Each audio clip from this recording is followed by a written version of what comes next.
nature.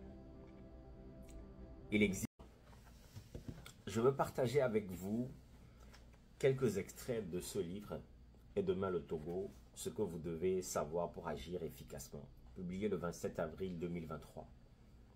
Vous allez voir qu'il y a un message qui avait déjà été donné.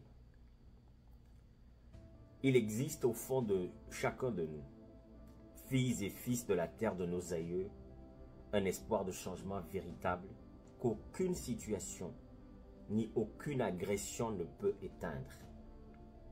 Cet espoir naît d'une prière profondément intime ancrée dans l'âme de chacun de nous qui espère qu'avant que ne s'éteignent pour nous les lumières de la vie, le sol qui nous a vu naître et vu naître nos ancêtres sera un espace où nos destins s'épanouiront par la force de nos talents et la clémence de la nature.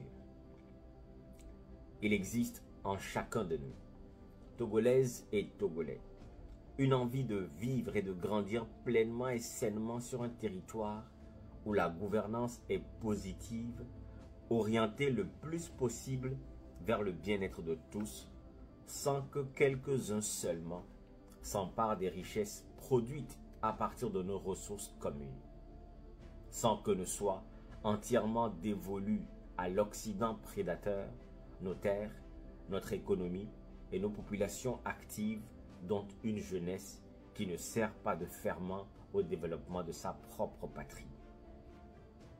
Dans cet espoir infime parfois, germe une détermination qui grandira certainement, et le jour où elle arrivera à maturation, l'histoire s'écrira dans une révolte légitime que nous avons l'absolu devoir de prévenir dès à présent.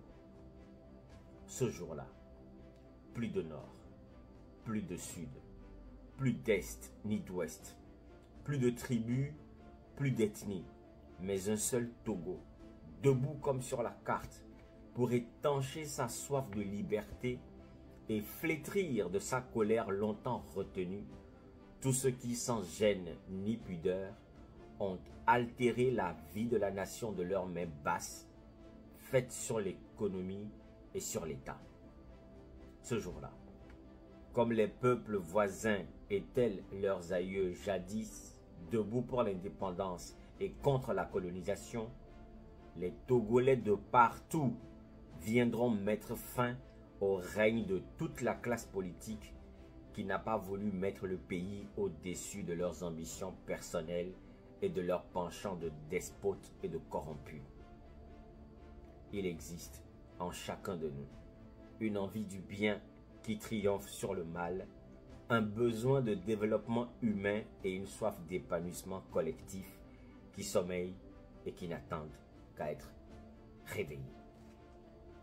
Ce qui veut dire que ce qui arrive, on savait que ce jour-là arriverait.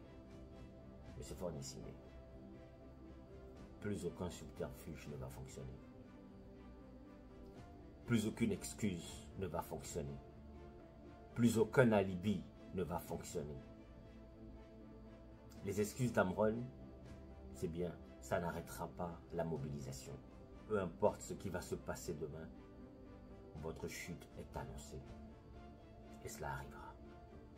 Vous ne pourrez plus rien faire.